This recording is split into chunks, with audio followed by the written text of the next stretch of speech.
नमस्कार, मी अर्चना गावकरच्या रेसिपी या चॅनलवर तुमचं स्वागत। आज मी तुम्हाला छान अशी मुगाची डाळीपासून छान अशी भाजी दाखवणार आहे। भाजीला काही नसेल किंवा तेच भाज्या खाऊन कंटाळा आला असेल, वेगळं काही बनवायचं असेल तर परफेक्ट अशी रेसिपी आहे। पूर्ण व्हिडिओ पहा। इथे मी अर्धी वाटी मुगाची डाळ घेतलेली आहे। सगळं साहित्य तुमच्या आवडीनुसार प्रमाणानुसार घ्यायचं। मुगाची डाळ थोडीशी भाजून घ्यायची, गॅसची आच कमीच ठेवायची। सेकंद झाल्यानंतर इथं मी 1 चमचा धने घेतलेले आणि अर्धा चमचा जिरे टाकायचं।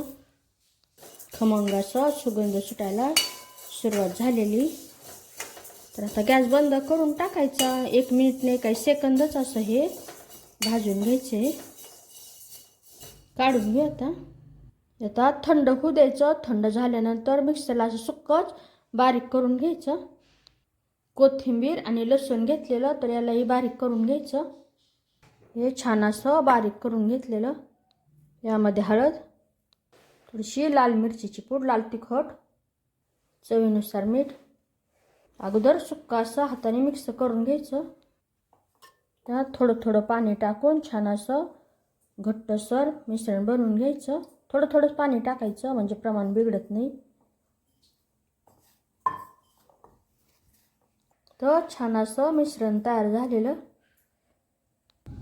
तव्यावर थोडंसं तेल व्यवस्थित असं पसरून घ्यायचं। तेल व्यवस्थित पसरून घेतलेलं ते छोटे छोटे असे वडे टाकायचे आणि तवा पूर्ण असा गरम होऊ द्यायचा। छोटे छोटे टाकायचे असे वडे, जेवढे बसतील तेवढे टाकून घ्यायचे। किंचित बाजूने तेल सोडायचं। छान असे आता भाजून घ्यायचे। गरजेनुसार गॅसची आच कमी जास्त करून व्यवस्थित असे भाजून घ्यायचे। छान असा रंग येईपर्यंत। थोडं जास्त तेलात नाही, असे थोड्याशा किंचितशा तेलावर व्यवस्थित असं भाजून घ्यायचं। छान असा सुगंध सुटेपर्यंत, छान असा रंग येईपर्यंत। तो छान अशी जागा सुटलेली आहे। छान असा रंग यायला सुरुवात झालेली।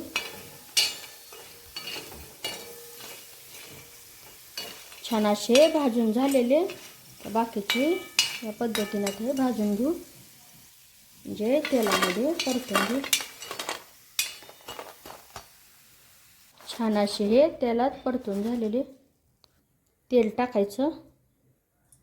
तेलामध्ये बारीक कट केलेला कांदा व्यवस्थित गुलाबी रंगात परतून घ्यायचा। इथं कांदा व्यवस्थित परतून झालेला। यामध्ये आता हे कोथिंबीर आणि लसूण बारीक केलेलं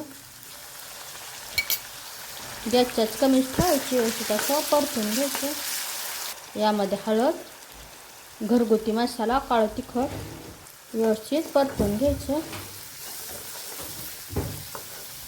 तो छान असं परतून झालेलं, छान सुगंध सुटलेला, रंगही छान आलेला।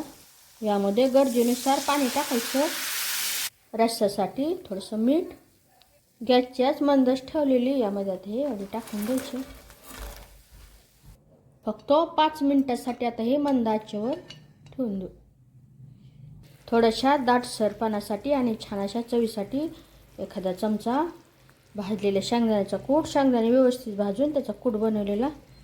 इथं 5 मिनिटं झालेले। गॅस बंद करायचा। बारीक कट केलेली कोथिंबीर। काही वेगळी अशी भाजी खायची वाटली तर नक्कीच ही मुगवड्याची भाजी बनवून पहा। जेवढी पौष्टिक तेवढीच खायला एकदम टेस्टी अशी। रेसिपी आवडली तर चॅनलला सबस्क्राईब करा।